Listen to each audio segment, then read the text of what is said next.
wa ala alihi wa sahbihi wa mawalah wa la hawla wa la quwata illa billahi wa ba'd.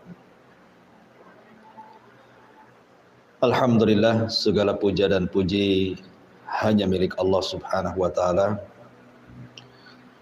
Salawat dan juga salam kita hadiahkan kepada Rasul kita Nabi besar Muhammad sallallahu alaihi wa ala alihi wasallam. Termasuk masih pada pembahasan Kitab Tauhid, dan kita masuk pada bab tentang ucapan seseorang Masya Allahu wa syi'ta, atas kehendak Allah dan juga kehendak kamu. Bab ini hendak menjelaskan kepada kita satu kesyirikan yang tidak disadari oleh manusia dalam ucapan. Walaupun bahasa seperti ini adalah sering kita dengarkan terlontar dari lisan-lisan manusia, tetapi kalau kita dalami maknanya, maka perkataan ini sangat membahayakan tauhid. Walaupun tidak sampai kepada syirkul akbar, syirik besar, tapi minimalnya jatuh kepada syirkul asghar, syirik kecil. Ma'asyiral muslimat yang dimuliakan Allah subhanahu wa ta'ala, ada 3 kata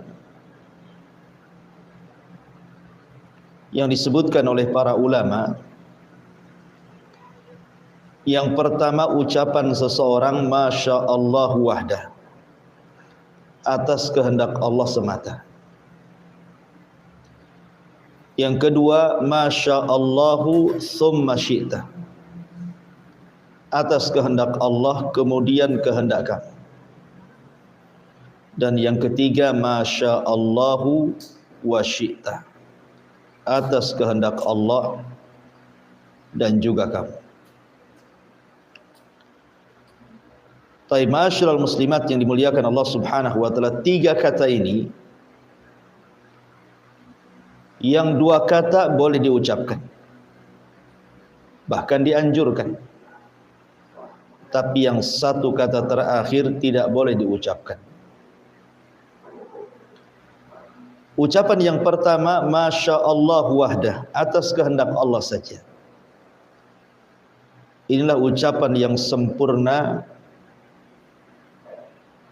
yang harus diucapkan oleh kita saat kita mendapatkan kenikmatan atau terhindar dari sebuah bahaya atau memang ditimpa sebuah musibah.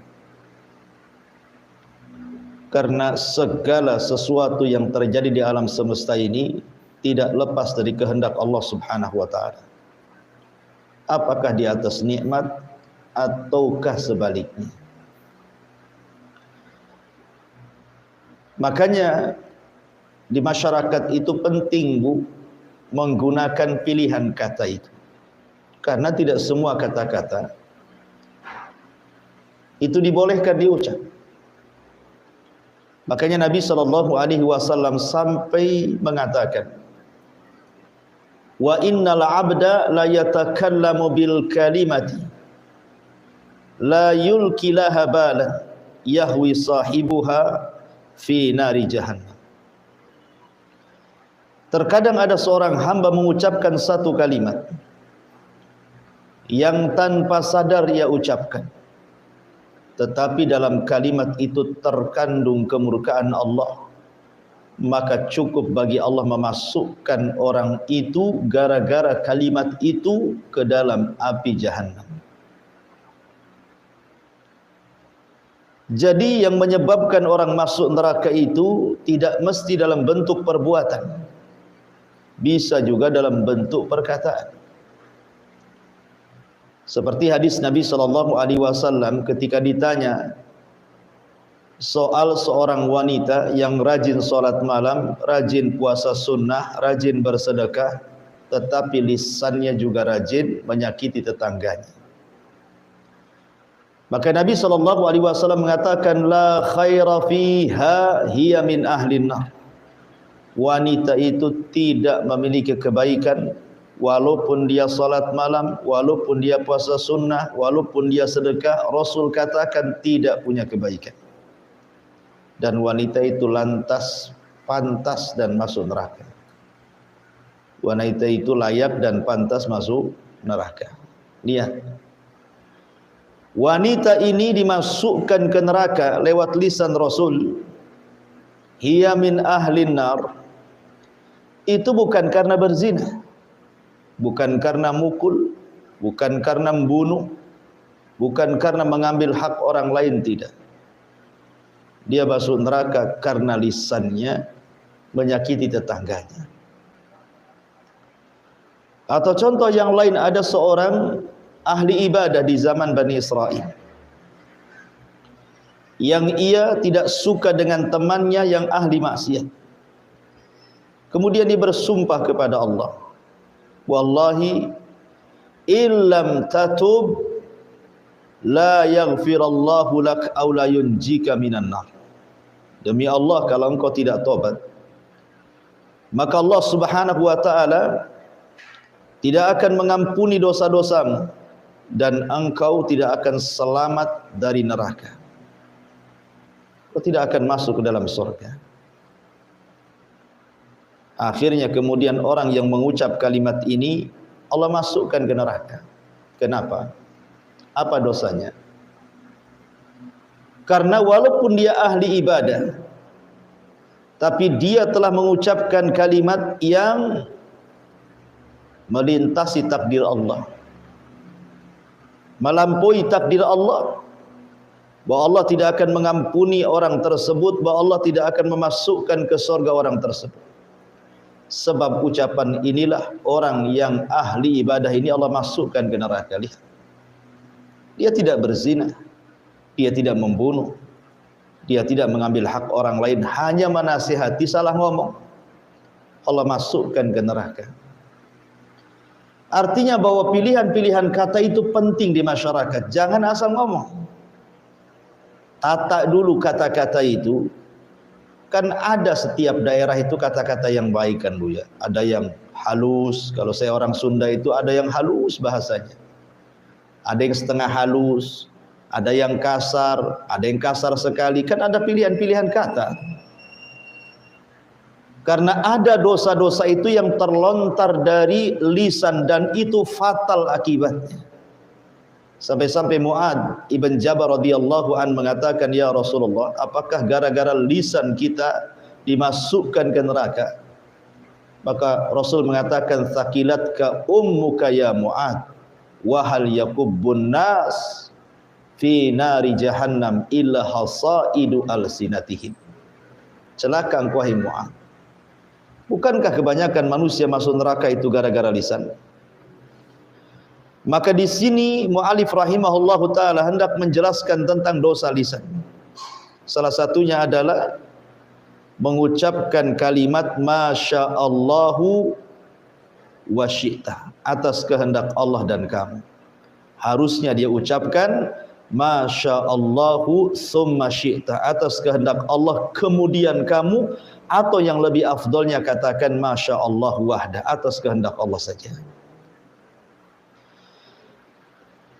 Imam Ahmad meriwayatkan sebuah hadis, saya lihat bukunya, dari Ibnu Abbas radhiyallahu anhuma, anna rajulan qala lin nabiy sallallahu alaihi wasallam ma sya'allahu wa syi'ta, faqala aja'altani lillahi niddan bal ma sya'allahu wahda.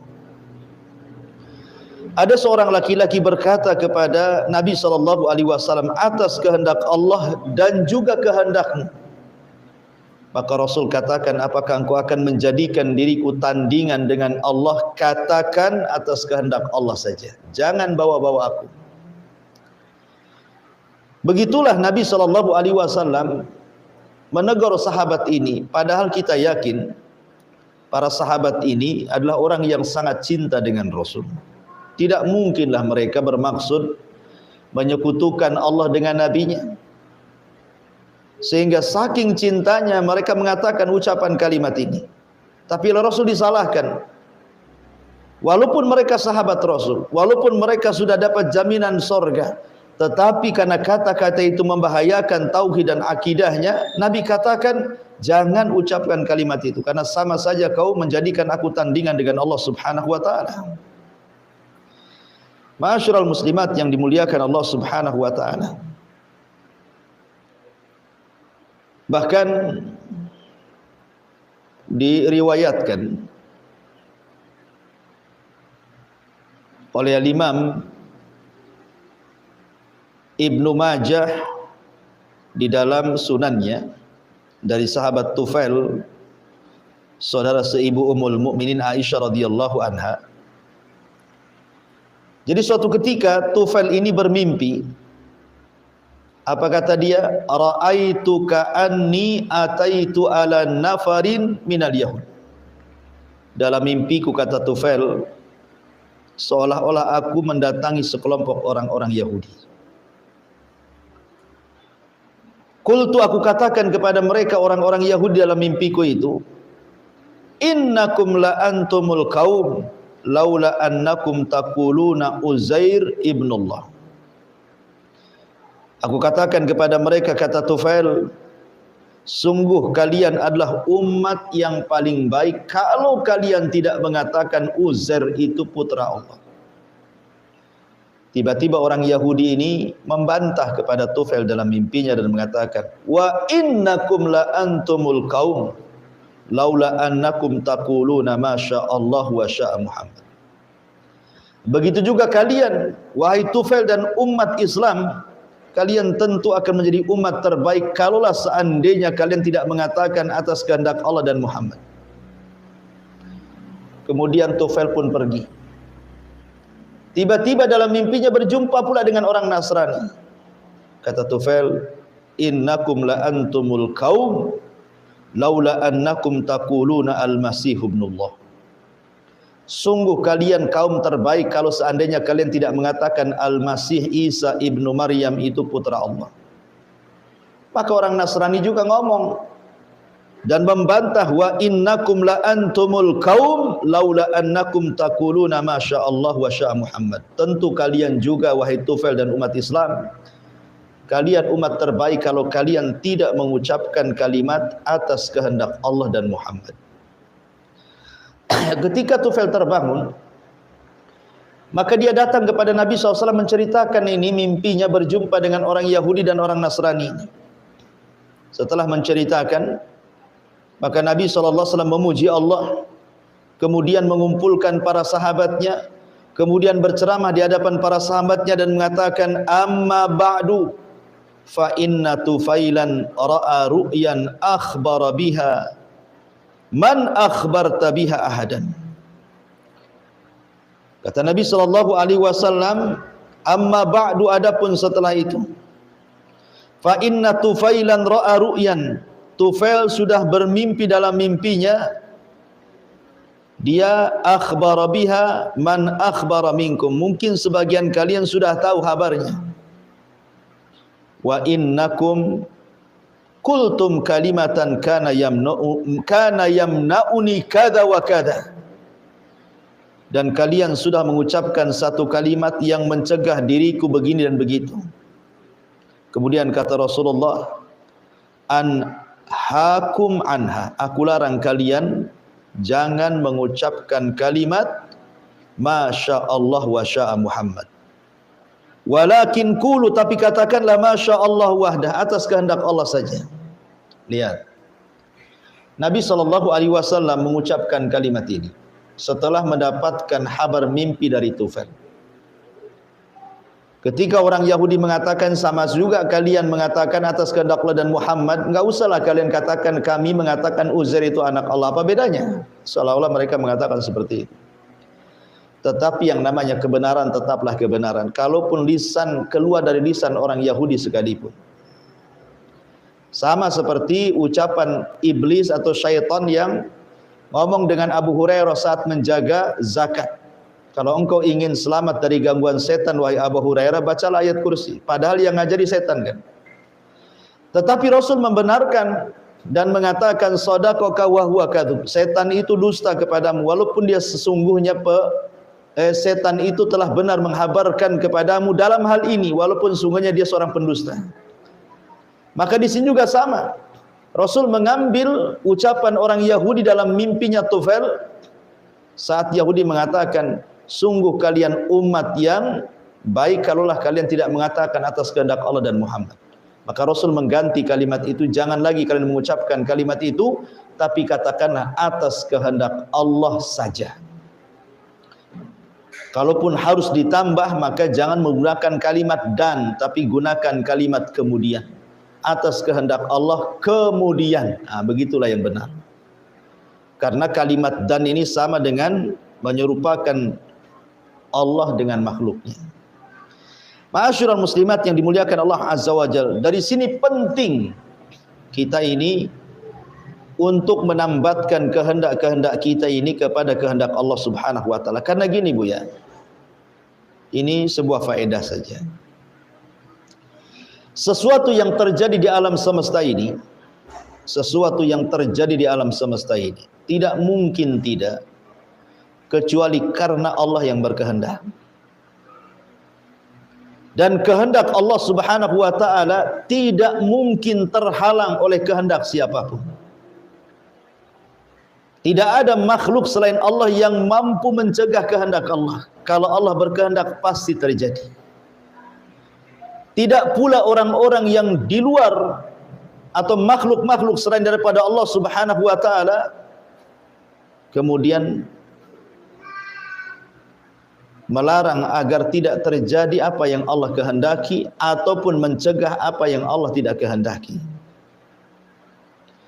Karena semua yang terjadi di alam semesta ini atas kehendak Allah. Kalau Allah mau terjadi, kalau tidak mau tidak akan terjadi. Makanya ketika kita membahas soal takdir, salah satu rukun takdir adalah beriman dengan masyiatullah. Bahwa atas segala sesuatu itu kembali kepada kehendak Allah Subhanahu wa taala. Termasuk kita manusia. Allah mengatakan wa ma tasyauna illa ayyasha Allahu rabbul alamin. Dan kamu tidak dapat menghendaki kecuali apabila kehendak itu memang Allah sudah kehendaki. Kenapa demikian? Karena seluruh kehendak-kehendak manusia itu adalah tabi mengikut kepada kehendak Allah.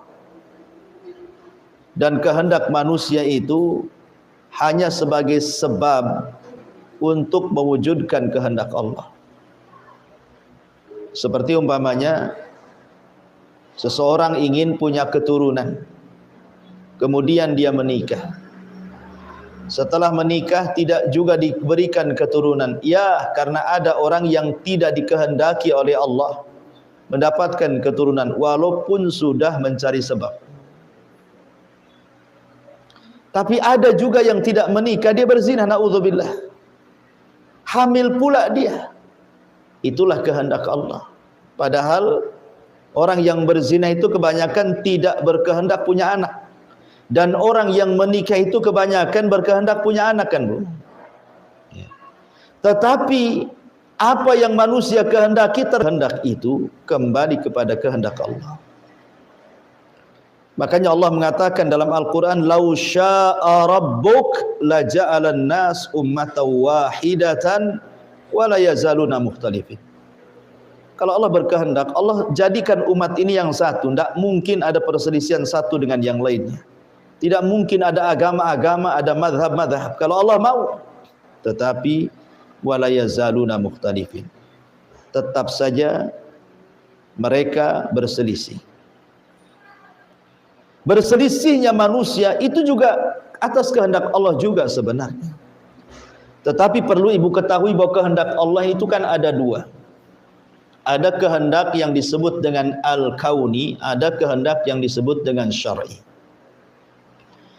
Kalau kehendak kauni itu pasti terjadi, kehendak Allah secara alam itu pasti terjadi.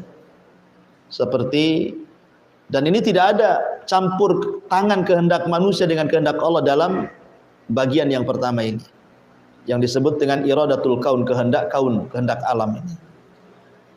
Seperti umpamanya kelahiran, kematian, sakit, sembuh, memilih ibu bapa, itu bukan kehendak kita. Kita terlahir loh Bu, ibu saya terlahir itu apa kehendak kita? Tidak. Bukan kita yang berkehendak kita lahir, Allah yang berkehendak kita lahir. Rupanya kita pula jadi perempuan, kita pula jadi laki-laki, kehendak kita? Bukan, itu kehendak Allah. Kemudian sepanjang perjalanan hidup, ibu sakit, kehendak ibu sakit? Kan enggak, mana ada orang mau sakit. Allah yang berkehendak ibu sakit. Kemudian ibu berobat, ibu sembuh, siapa yang menyembuhkan? Allah yang menyembuhkan. Kemudian ada orang yang enggak sembuh-sembuh, kemudian mati, apakah kehendak dia mati? Tidak, kehendak Allah. Ibu terlahir, kulitnya bagus, putih, mulus, kehendak siapa? Allah. Ibu terlahir, kulitnya hitam, kelam, gak jelas, kehendak siapa? Allah. Ibu terlahir tinggi, kurus. Ibu terlahir umpamanya gemuk dan begitu seterusnya. Itu kan kehendak Allah semuanya. Kita tidak ada urusan dengan kehendak-kehendak seperti ini. Tetapi ada di sana bagian yang kedua, di mana Allah telah berikan juga kehendak kepada kita. Di mana Allah berikan kehendak kepada kita. Dan ketika Allah Subhanahu wa taala memberikan ikhtiar, pilihan kepada manusia, itu nikmat, Bu. Ketika kita diberikan kehendak oleh Allah Azza wa Jalla, yang kedua ini bukan pilihan Allah, tapi kita juga bisa memilih. Ini nikmat sebenarnya. Nikmat dari Allah Azza wa Jalla, bahwa kita tidak dipaksa oleh Allah Azza wa Jalla. Artinya kita ada pilihan. Kenapa Allah Subhanahu wa taala memberikan pilihan? Kemudian setelah itu Allah menciptakan ada yang namanya maksiat, ada pula namanya taat. Allah ciptakan iblis, Allah ciptakan Fir'aun, Qarun, Namrud, Abu Lahab, Abu Jahal dan yang semacamnya. Tapi Allah ciptakan juga para nabi, para rasul dan begitu seterusnya. Untuk apa? Dan kita diberikan ikhtiar untuk memilih mana jalan Fir'aun, mana jalan Musa, mana jalan Abu Jahal, mana jalan Nabi. Dan begitu seterusnya. Ini sebenarnya nikmat Allah hendak mengangkat derajat kita. Dan Allah hendak memilihkan kita di hadapannya dengan diberikan ujian. Diberikan ujian antara maksiat dan taat. Kalau kehendak yang Allah hibahkan kepada kita ini, yang merupakan nikmat dari Allah Subhanahu wa taala, kita gunakan untuk mengikuti Nabi. Untuk taat, salat, zakat, puasa, haji, silaturahim, zikir dan begitu seterusnya, maka Allah akan angkat derajat kita. Tapi kalau seandainya kemudian hibah kehendak ini tiba-tiba kita gunakan untuk maksiat kepada Allah Azza wa Jalla, sudah sewajarnya Allah hinakan kita. Maka sebenarnya kehendak yang Allah anugerahkan kepada kita ini adalah bentuknya nikmat dari Allah. Maka gunakan nikmat itu sebaik-baiknya. Gunakan kehendak ini untuk kehendak jalan-jalan yang benar dan tidak menjalani jalan-jalan yang salah. Kalau boleh saya analogikan begini Bu ya, ibu mau safar ke Batu Aji, lewat dua jalan, satu jalan Tamiang, Tiban, satu jalan Mukakuning. Yang jalan ke Tiban Tamiang ini anggaplah lubangnya banyak, banyak durinya, banyak jurangnya, banyak orang jahatnya, banyak perampoknya, kuta uturuknya dan begitu seterusnya. Yang satu pula yang ke Mukakuning, jalannya luas, lebar, mulus, dekat, terang dan begitu seterusnya. Kira-kira ibu milih mana Bu?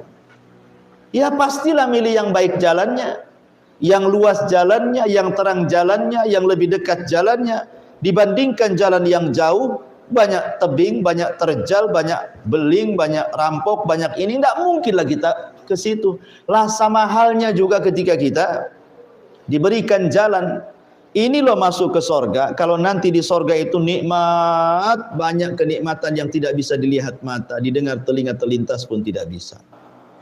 Ya. Tapi ini loh jalan ke neraka. Di neraka ini luar biasa siksanya. ngerinya, dahsyatnya. Kan kita sudah tahu dari habar Al-Quran dan habar Nabi SAW. Makanya Allah Subhanahu wa taala mengatakan, "Qulil haq mir rabbikum faman syaa'a falyu'min wa man syaa'a falyakfur." Kebenaran itu katakanlah dari Rabb kalian. Siapa yang berkehendak silakan beriman, siapa yang berkehendak silakan kufur. Jadi iman dan kufur itu adalah kehendak kita. Kehendak kita. Karena begini Bu ya, salah paham ya, biar saya luruskan. Saya contohkan ada orang yang minum khamr. Contohlah ada orang yang minum khamr. Dia mau minum khamr, betul-betul dia beli khamr dan dia minum. Dia beli khamr, kemudian dia minum khamr. Pertanyaannya Bu, apakah ketika seseorang kemudian berkeinginan minum khamr, kemudian membeli khamr, kemudian meminum khamr, apakah itu kehendak Allah? Apakah dia minum khamr itu adalah kehendak Allah? Kalau jawabannya iya, itu kehendak Allah, tentu nanti ada orang yang mengatakan, ah mana mungkin Allah suka dengan maksiat, katanya. Tidak mungkin Allah suka dengan maksiat. Kalau seandainya kita jawab tidak, itu bukan kehendak Allah, berarti ada sesuatu yang Allah tidak kehendaki terjadi. Berarti ini mengurangi kesempurnaan Allah. Masa Allah tidak berkehendak tiba-tiba terjadi? Berarti kan tidak sempurna Allah itu. Kalau seandainya Allah Subhanahu wa taala memang berkehendak, berarti seolah-olah manusia itu jabri, dipaksa oleh Allah Azza wa Jalla. Maka jawabannya sudah saya katakan tadi Bu, namanya kehendak itu ada dua. Kehendak itu ada dua. Ada kehendak Allah yang tidak ada ikut campur kehendak manusia di situ. Murni kehendak Allah secara mutlak. Seperti tadi, melahirkan, menghidupkan, mematikan, menyakitkan, menyembuhkan, dan begitu seterusnya.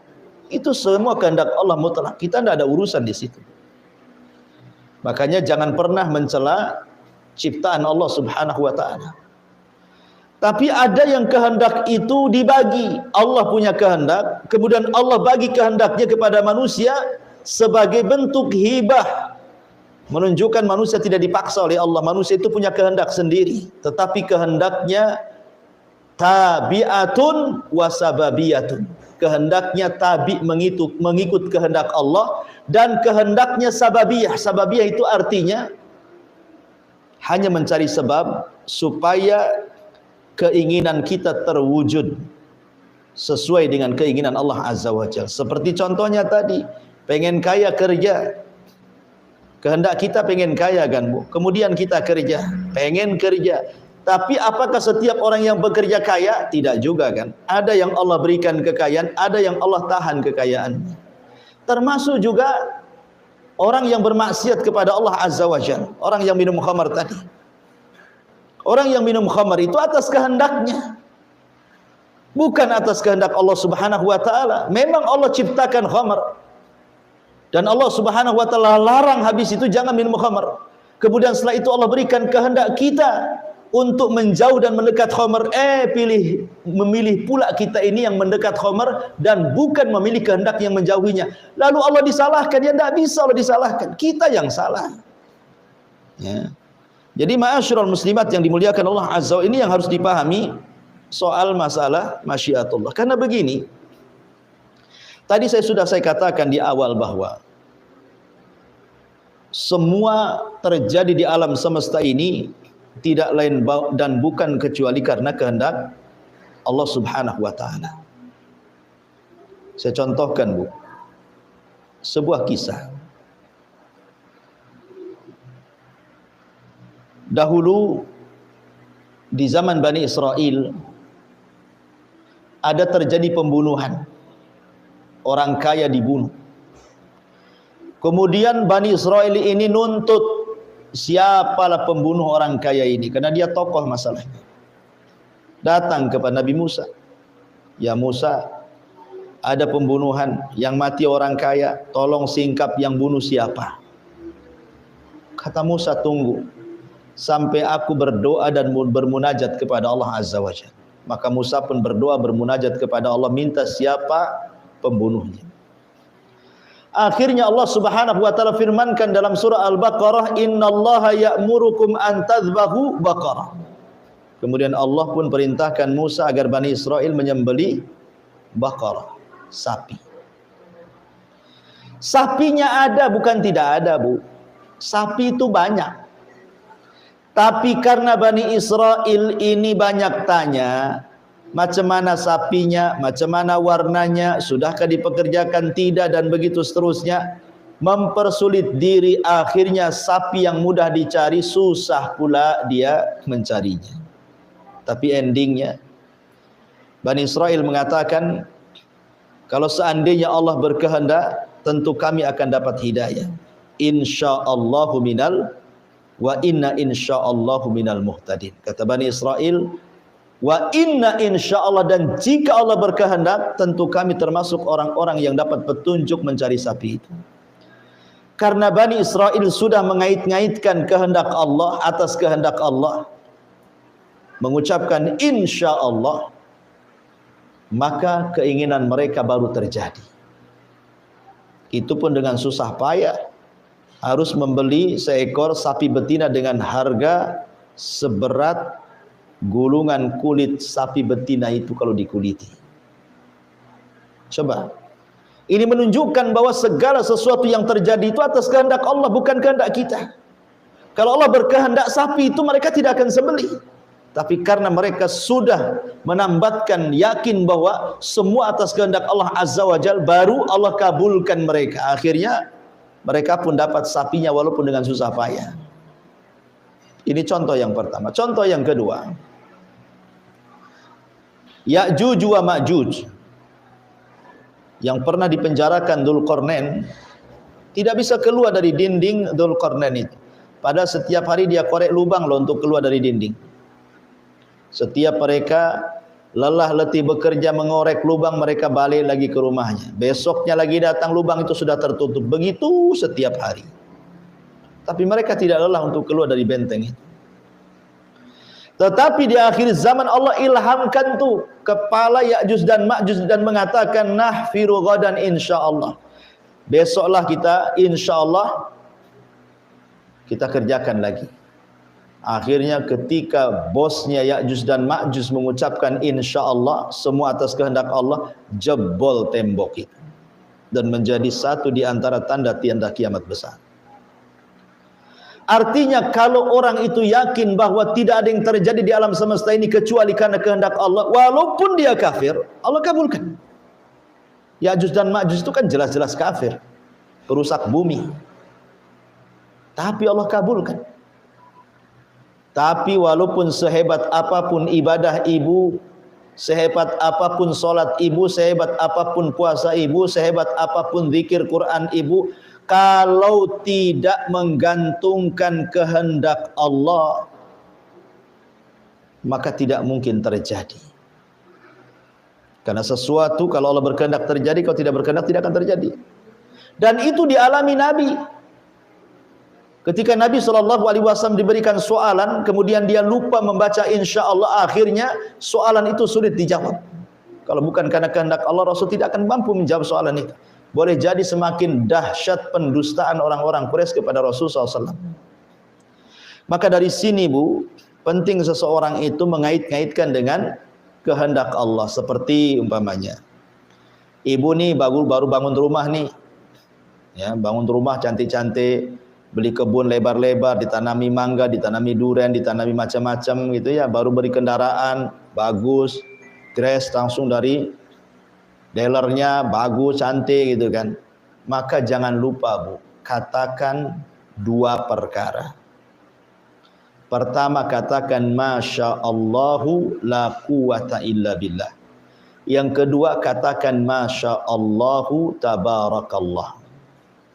Ya Bu ya, ibu kalau diberikan rumah cantik, kebun luas, kendaraan bagus, anak soleh, soleha, suaminya juga bagus gitu ya, jangan lupa mengatakan dua perkara, Masya Allahu tabarakallah atau Masya Allahu la quwata illa billah. Apa maksudnya?